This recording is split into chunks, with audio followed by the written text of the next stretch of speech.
ತುಂಬ ದಿನಗಳ ನಂತರ ನಮ್ಮ ವಿಕಟ ಕವಿ ಯೋಗರಾಜ್ ಭಟ್ರು ನನ್ನ ಕೈಗೆ ಸಿಕ್ಕವ್ರೆ. ಸೊ ಪಕ್ಕದ ಕೆ ಜಿ ಎಫ್ಗೆ ಹೋಗಿ ಒಂದು ಹಾಡು ಬರೆದಿರಲಿಲ್ಲ, ಆದರೆ ದೂರದ ಮುಂಬೈಗೆ ಹೋಗಿ ಒಂದು ಹಾಡು ಬರೆದು ಬಂದಿದ್ದಾರೆ. ಆ ಹಾಡು ಹೆಚ್ಚು ಕಡಿಮೆ ಇವತ್ತಿನ ಒಂದು ಜನ್ರೇಷನ್ ಏನಿದೆ ಅದನ್ನು ನಿಜವಾಗ್ಲೂ ಸರ್ವನಾಶ ಮಾಡಿಬಿಟ್ಟಿದೆ. ಸೊ ಆ ಸರ್ವನಾಶಕ್ಕೆ ಕಾರಣ ಇವರು ಬರೆದಿರುವಂತಹ ಆ ಒಂದು ಪದಗಳ ಪ್ರಭಾವ. ಸೊ ಆ ಟಾಕ್ಸಿಕ್ನ ತಬಾಹಿ ಬಗ್ಗೆ ಏನು ಹೇಳ್ತಾರೆ ಮೊದಲಿಗೆ ತುಂಬ ದಿನಗಳ ನಂತರ ಅಂತ ಅಂದೆ. ಸೊ ವಿಚಾರಗಳು ಸಾಕಷ್ಟಿವೆ, ಮಾತಾಡ್ತೀನಿ. ಗುರುಗಳೇ, ಈ ಒಂದು ಕಂಗ್ರ್ಯಾಚುಲೇಷನ್ನು ಎರಡು ಇದೆ. ಒಂದು ಸ್ಮಾಲ್ ಗ್ಯಾಪ್ ನಂತರ ಮತ್ತೆ ಯಶ್ ಅವ್ರ ಜೊತೆ ಹೋದ್ರಿ, ತಬಾಹಿ ಸೂಪರ್ ಹಿಟ್ ಆಗಿದೆ. ಮೊದಲಿಗೆ ನಿಮ್ಮ ಮತ್ತೆ ಅವರ ಒಂದು ಸ್ನೇಹದ ಬಗ್ಗೆ ಹೇಳೋದಾದ್ರೆ, ತಬಾಹಿಗೂ ಮೊದಲೇ ಅದು ತುಂಬಾ ದೊಡ್ಡ ಸ್ನೇಹ, ತುಂಬಾ ಹೊತ್ತು ತಗೊಳುತ್ತೆ. ನೀನೇ ಹೇಳ್ದಂಗೆ ಸ್ನೇಹ ಎಲ್ಲಿರುತ್ತೆ ಅಲ್ಲಿ ಕೆಲಸ ಅದ್ಭುತವಾಗಿ ಆಗುತ್ತೆ. ಯಶ್ ಇವತ್ತಿಂದಲ್ಲ, ನಾವು ತನ್ನ ಸ್ಟ್ರಗ್ಲಿಂಗ್ ಡೇಸಿಂದನೂ ಎಂಥ ಶ್ರಮಜೀವಿ ಜೊತೆಗೆ ಸ್ನೇಹಜೀವಿ ಅನ್ನೋದನ್ನ ಮತ್ತೆ ಮತ್ತೆ ಪ್ರೂವ್ ಮಾಡ್ತಾನೆ ಬಂದಂಥ ವ್ಯಕ್ತಿತ್ವ ಅದು.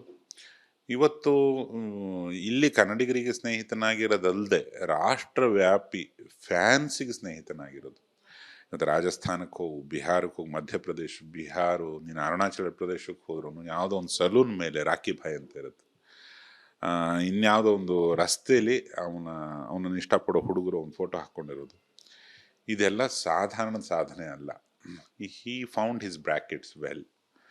ಅಂದರೆ ಒಂದು ಮಾಸ್ ಬ್ರ್ಯಾಕೆಟಲ್ಲಿ ಕೂತ್ಕೊಂಡ್ಬಿಡು, ಆ ಗದ್ದಿಗೆಲೆ ಕೂತ್ಕೊಂಡು ಆಗ ಯಾರೋ ಹೋಗಿ ಯಾವುದೋ ಗದ್ದಿಗೆಲಿ ಯಾವುದೋ ಸಿಂಹಾಸನದಲ್ಲಿ ಕೂತ್ಕೊಂಡ್ಬಿಡ್ಬೋದು. ಮೇಂಟೈನ್ ಮಾಡೋದಿದೆಯಲ್ಲ, ಚುಚ್ಚುತ್ತಾ ಇರ್ತವೆ ಮುಳ್ಳು, ಬೆಂಕಿ ಕುರ್ಚಿ. ಅದು ಆ ಪಾಪ್ಯುಲಾರಿಟಿನ ಮೇಂಟೈನ್ ಮಾಡೋಂಥ, ಅಷ್ಟು ದೊಡ್ಡ ಸೆಲೆಬ್ರಿಟಿ ಸ್ಟೇಟಸ್ನ ಮೇಂಟೈನ್ ಮಾಡೋಂಥ ಟ್ಯಾಲೆಂಟ್ ಕೂಡ ಇರಬೇಕು.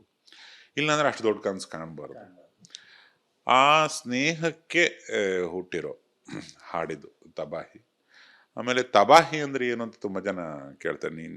ನಿನಗೆ ಅರ್ಥ ಆಗಿರೋದ್ರಿಂದ ನೀನು ಸರ್ವನಾಶ ಅಂತ ಅಂದೆ. ವಿನಾಶ, ಅದು ಸ್ವೀಟ್ ಆದ ವಿನಾಶ. ಒಂದು ಹುಡುಗ ಹುಡುಗಿ ಸೇರ್ಕೊಂಡ್ರೆ ಹಿಂಗೆಲ್ಲ ಆಗ್ಬಿಡ್ತದೆ ಅಂತ. ಶೃಂಗಾರದ ಅಂಗಾರ ಸಿಡಿದೇಳಲು ತಬಾಹಿ, ವಯ್ಯಾರ ವ್ಯಾಮೋಹ ಜೊತೆ ಸೇರಲು ತಬಾಹಿ, ಕೊರೆದ ಉಗುರ ಕವಿತೆ ಮಧುರ ತಬಾಹಿ. ಅಂದ್ರೆ ಒಂದು ಉತ್ತುಂಗ, ಪ್ರೇಮ ಪ್ರಣಯದ ಉತ್ತುಂಗನ ಟ್ರೈ ಮಾಡಿರೋ ಹಾಡೋದು. ಅದನ್ನು ಬರೆಯೋದಕ್ಕೆ ಮುಖ್ಯ ಕಾರಣ, ಅಲ್ಲಿ ಹೋದಾಗ ಮುಂಬೈಗೆ, ಅಲ್ಲಿ ಕನ್ನಡಿಗರದ್ದೇ ಒಂದು ಮಿನಿ ಕರ್ನಾಟಕ ಕಾಣಿಸ್ತು ನನಗೆ. ಯಶ್ ಜೊತೆಗೆ ಅವತ್ತು ಕರ್ನಾಟಕದಿಂದ ಮುದ್ದೆ ಬಂದಿತ್ತು.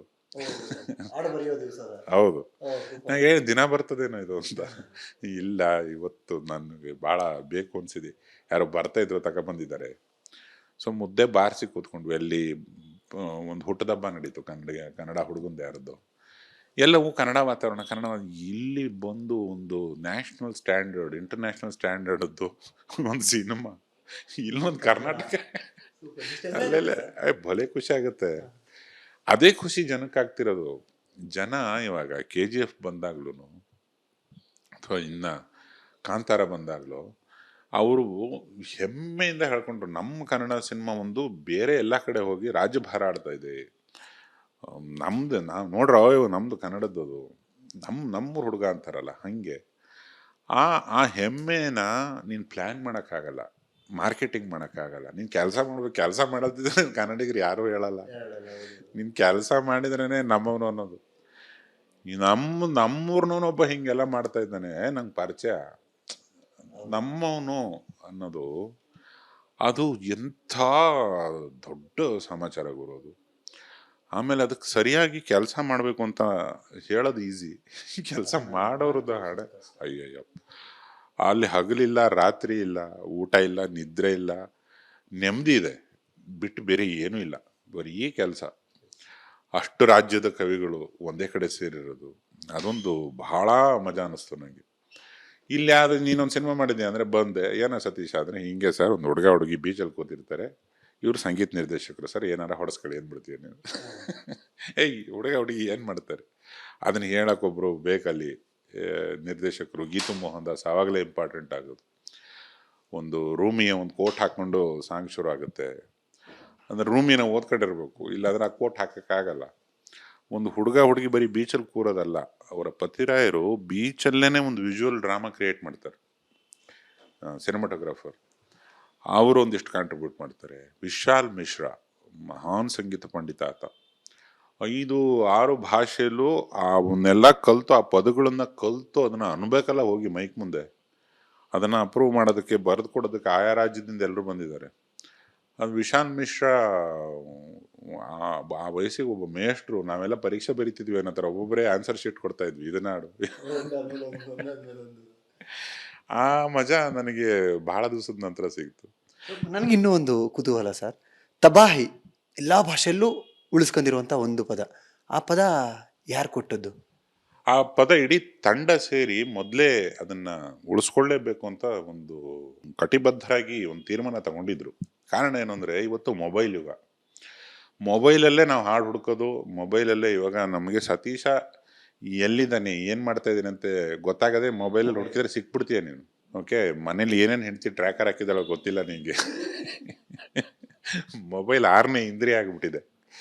ಆ ಮೊಬೈಲಲ್ಲಿ ಯಾರು ಟೈಪ್ ಮಾಡಿದ್ರು ಒಂದೇ ಪದ ಟೈಪ್ ಮಾಡಬೇಕು. ಈಗ 15 ಭಾಷೆಯಲ್ಲಿ 15 ಪದನ ಬರ್ದೆ ನೀನು ಅಂದ್ರೆ ಕನ್ಫ್ಯೂಸ್ ಆಗ್ತದೆ. ಒಂದೇ ಪದ ಇರಲಿ ಅನ್ನೋ ಒಂದು ತೀರ್ಮಾನ ಅವ್ರು ತಗೊಂಡಿದ್ರು. ಆ ಪದ ಉಳಿಸ್ಕೊಂಡೇ ಎಲ್ಲ ಕವಿಗಳು ಬರೆದಿದ್ದು. ತಬಾಹಿ ಮೇಲೆ ಎಂಡ್ ಆಗ್ಬೇಕಾ ಹಾಡು, ತಬಾಹಿ ತಬಾಹಿ ಅಂತಾನೆ ಎಂಡ್ ಆಗುತ್ತೆ.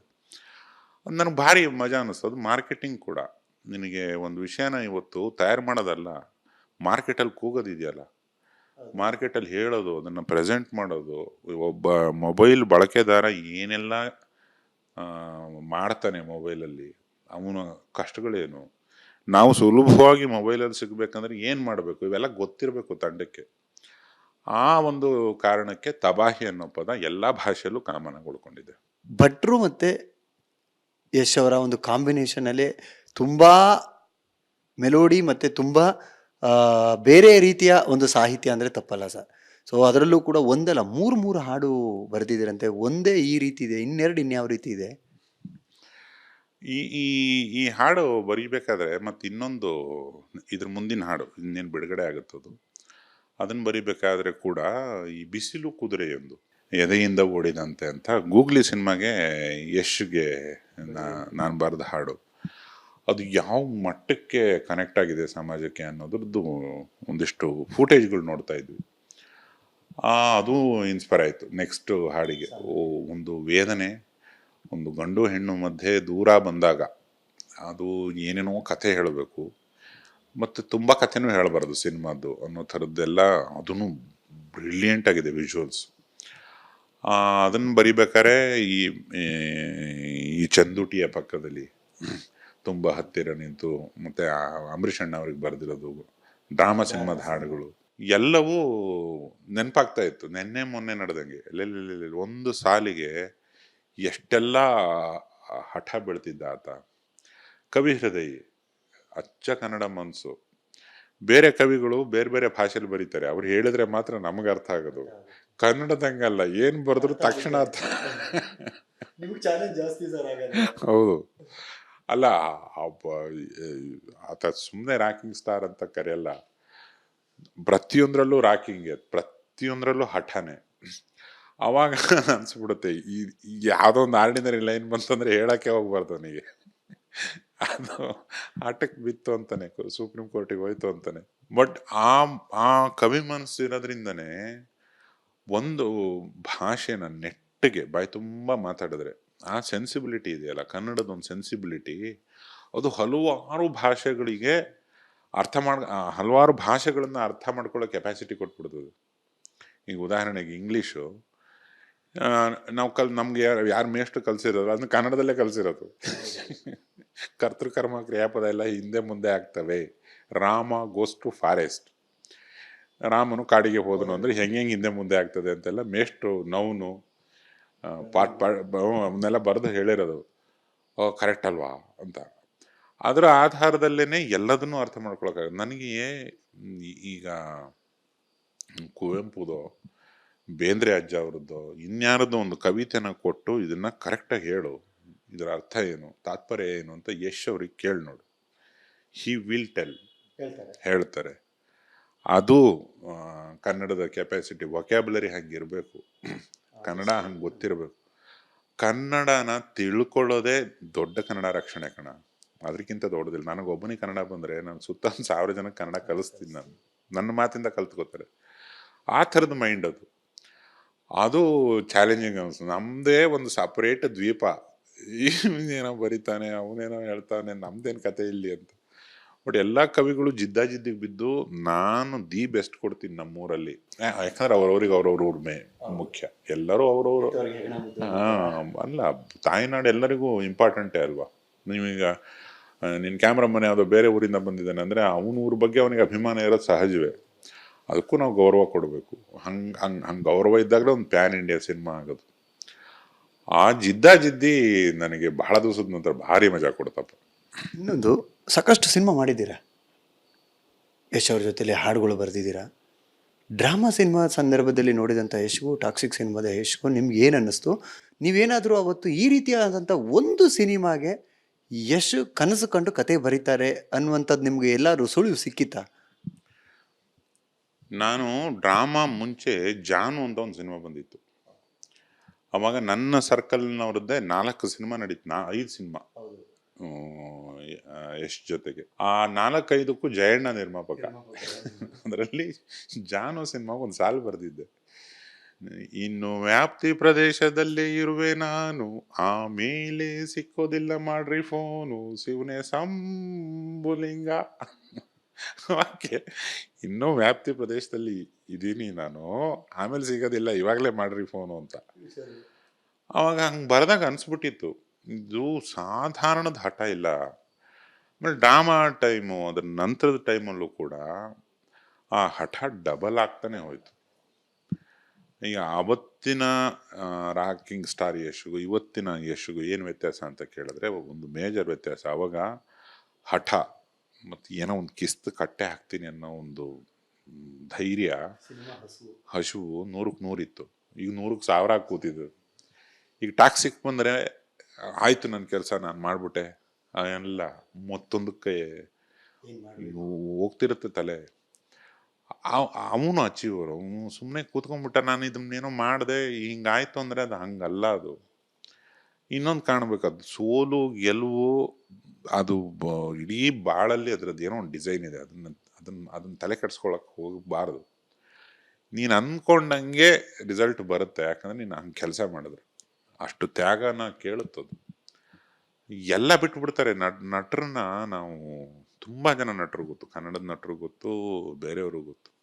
ಯಾಕೆ ನಟರಿಗೆ ಅಷ್ಟು ಮರ್ಯಾದೆ, ಡೈರೆಕ್ಟ್ರಿಗೆ ಯಾಕಿರಲ್ಲ, ಅಥವಾ ನಟರಿಗೆ ಯಾಕಷ್ಟು ಪೇಮೆಂಟು ಅಂತ ತುಂಬ ಜನ ಕೇಳ್ತಾರೆ, ಮಾಧ್ಯಮದವರು ಕೇಳ್ತಾರೆ. ಯಾಕಪ್ಪ ಅಂದರೆ ಅಷ್ಟೊಂದು ತ್ಯಾಗ ಮಾಡಿರ್ತಾನೆ. ಒಂದು ಪಿಕ್ಚರಲ್ಲಿ ರೌಡಿ, ಇನ್ನೊಂದು ಪಿಕ್ಚರಲ್ಲಿ ಪೊಲೀಸ್, ಇನ್ನೊಂದು ಪಿಕ್ಚರಲ್ಲಿ ಲಾಯರ್, ಇನ್ನೊಂದು ಪಿಕ್ಚರಲ್ಲಿ ಡಾಕ್ಟ್ರು, ಯಾವುದ್ಯಾವುದೋ ಪಾತ್ರ ಮಾಡಬೇಕು. ಒಂದೇ ಒಂದು ಸಣ್ಣ ಒಂದು ಚಮಚ ಏನಾರ ಗಂಜಿ ತಿನ್ಬೇಕಂದ್ರೆ ಯೋಚನೆ ಮಾಡಬೇಕು, ನನ್ನ ದೇಹ ಏನಾಗ್ತದೆ.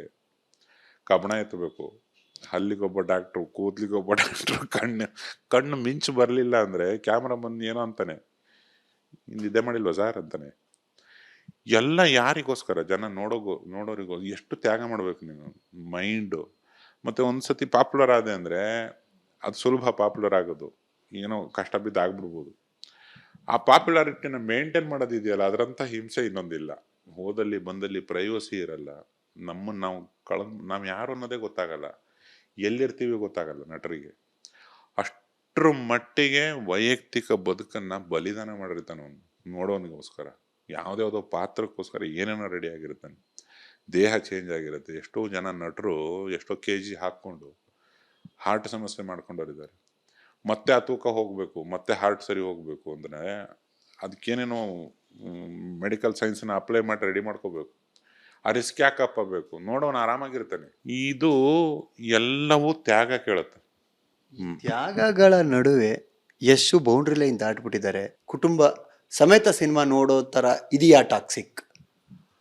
ಅವರು ಕುಟುಂಬ ಸಮೇತ ನೋಡೋಂಥ ಸಿನಿಮಾನೇ ಮಾಡಿರೋದ್ರಿಂದ ಓನ್ಲಿ ಫಾರ್ ಅಡಲ್ಟ್ಸ್ ಅಂತ ಬೇಕಂತ ಹಾಕಿರೋದು.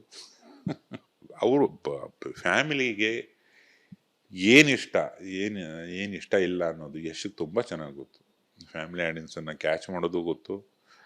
ಅವರಿಗೋಸ್ಕರ ಏನು ಮಾಡಿದ್ರೆ ಒಂದು ಸಿನಿಮಾ ಇಡೀ ಫ್ಯಾಮಿಲಿ ಪ್ಯಾಕೇಜ್ ಆಗುತ್ತೆ ಅನ್ನೋದು ಗೊತ್ತು. ಹಾಗಾದ್ರೆ ಟಾಕ್ಸಿಕ್ ಕಥೆಯ ವಿಚಾರದಲ್ಲಿ ಯಶ್ ಅವರು ಎಡವಿಲ್ಲ ಅಂತ ನಿಮ್ಮ ಮಾತು ಸರ್? ಎಫರ್ಟ್ ಅಂತ ಬಂದಾಗ ಫಸ್ಟ್ ಬರೋದೇ ಕಥೆ.